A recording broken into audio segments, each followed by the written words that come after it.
No Brasil monárquico, as eleições já acabaram. Entenda por que isso é real. A monarquia no Brasil aproxima-se cada vez mais de se tornar uma realidade viável, não só pelo cada vez mais acentuado conhecimento e propagação do ideal de sua restauração, vencendo séculos de ignorância, desinformação e mentira a esse respeito, ou pelo colapso cada vez mais iminente do ilegítimo sistema republicano, implantado através de um golpe de Estado e sustentado através de mentiras, corrupção e autoritarismo, mas principalmente pelo status cada vez mais favorável do movimento monárquico brasileiro, desde que, graças à atuação do príncipe Dom Luiz Gastão de Orleans e Bragança, o último chefe da Casa Imperial Brasileira na Assembleia Nacional Constituinte de 1987, a causa monárquica saiu da ilegalidade. Desde então, círculos monárquicos se multiplicaram por todo o Brasil. Os príncipes tornaram-se cada vez mais conhecidos e desde a crise política instalada a partir de 2014, a causa monárquica tornou-se aquela que mais cresce organicamente no seio da sociedade brasileira e os monarquistas hoje são uma força política impossível de ser ignorada.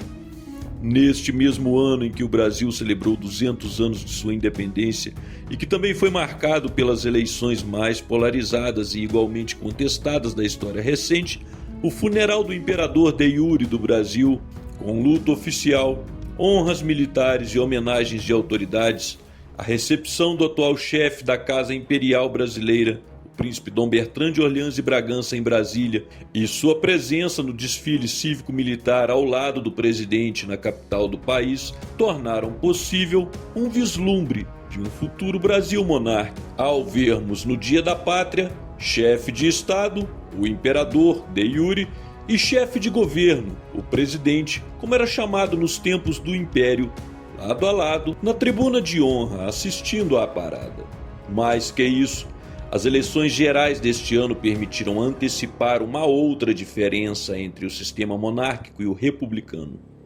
Nesta república sob a qual vivemos hoje, o presidente concentra os papéis de chefe do governo, chefe de Estado, provedor do poder judiciário, financiador do legislativo, comandante em chefe das Forças Armadas e muito mais, fazendo a eleição para presidente parecer a mais importante e todo o mais secundário, gerando a falsa ideia de que o presidente representa a maioria, uma vez que precisa da maioria dos votos para ser eleito.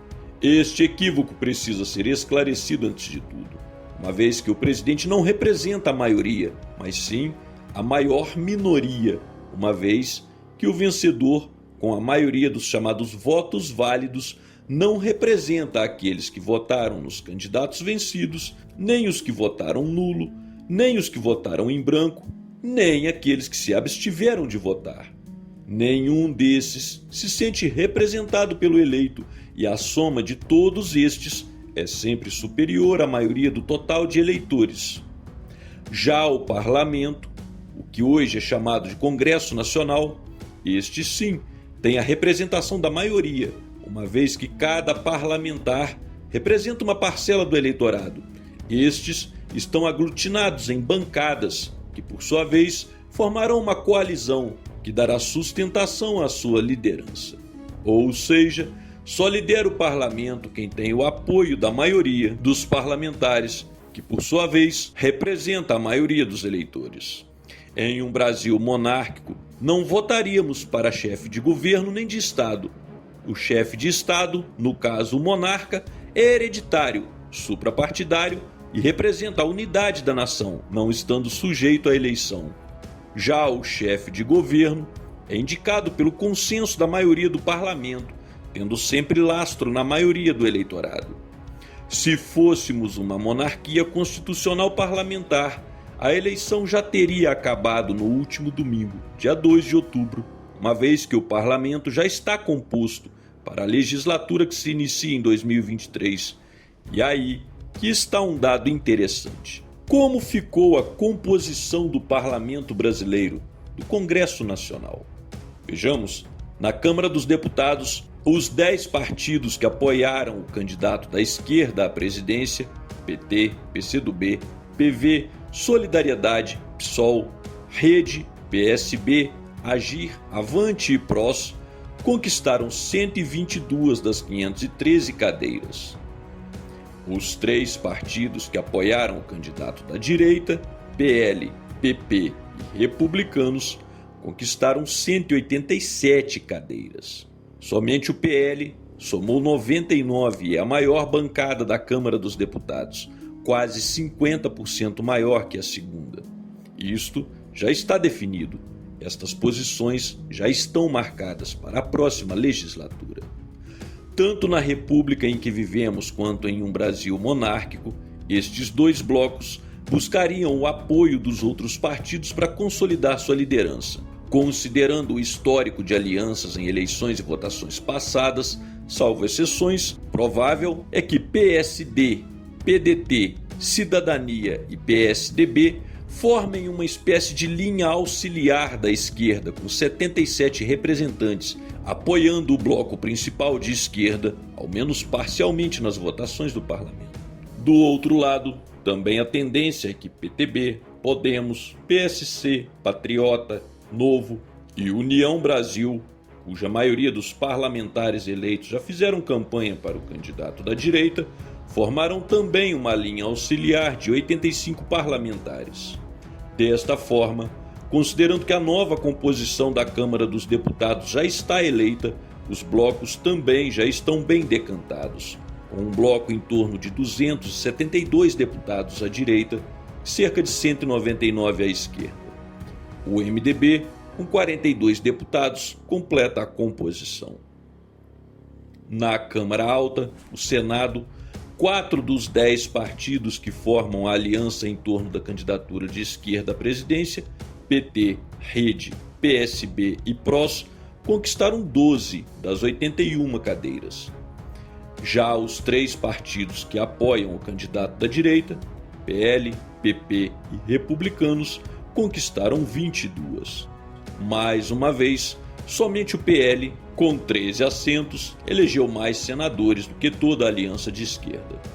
A linha auxiliar da esquerda, PSD, PDT, Cidadania e PSDB, somará mais 17 senadores, totalizando 29, integrando o bloco da esquerda. Já a linha auxiliar do bloco de direita, Podemos, PSC e União Brasil, somam mais 19 senadores, totalizando 42. Novamente, os 10 senadores do MDB completam a composição do Senado. Estas composições no Congresso Nacional já estão decididas. Se fôssemos uma monarquia, a disputa já teria sido encerrada. A coalizão majoritária do parlamento, que por sua vez está lastreada na maioria dos votos dos eleitores, indicaria o chefe de governo, o gabinete de ministros seria composto, começaria a trabalhar. Se em algum momento algum destes segmentos mudar de posição e o governo perder a sustentação, aí entraria o poder moderador, dissolvendo o gabinete para que se formem nova composição e indiquem outro chefe de governo. Não havendo consenso, em último caso, dissolve-se o parlamento e convoca-se novas eleições, a qualquer momento, quando e se isto acontecer. Assim como seria na monarquia, o parlamento começará seu trabalho. O bloco majoritário, com 272 deputados e 42 senadores, já supera o número mínimo de votos necessários, 257 na Câmara e 41 no Senado, para eleger a mesa diretora, aprovar ou revogar leis, derrubar eventuais vetos da presidência, cassar mandatos e iniciar processos de impeachment. Mesmo com todo o MDB do outro lado, ainda não seria suficiente para mudar isso. Só que somos uma república. Mesmo com a proporcionalidade do eleitorado refletido no parlamento, em vez deste eleger o chefe de governo, haverá uma outra eleição, na qual a maior minoria elegerá o presidente, correndo o risco de termos um presidente de oposição ao parlamento. Se isso acontecer, o governo não conseguirá aprovar nada, nem vetar nada. A tensão será cada vez maior entre os poderes e a chamada governabilidade será cada vez mais comprometida. Como somos uma república, não temos um poder moderador para estabilizar essa crise, uma vez que o chefe de Estado é o mesmo chefe de governo que foi eleito pela maior minoria. Sem dúvida alguma, o fim da crise será um processo de impeachment que derrubará o governo dissonante. Sim, se o candidato do espectro oposto ao da maioria do parlamento se eleger, não conseguirá governar e não há a menor chance de chegar ao fim do mandato e a nação sofrerá, sangrará até a sua queda e muito provavelmente depois também.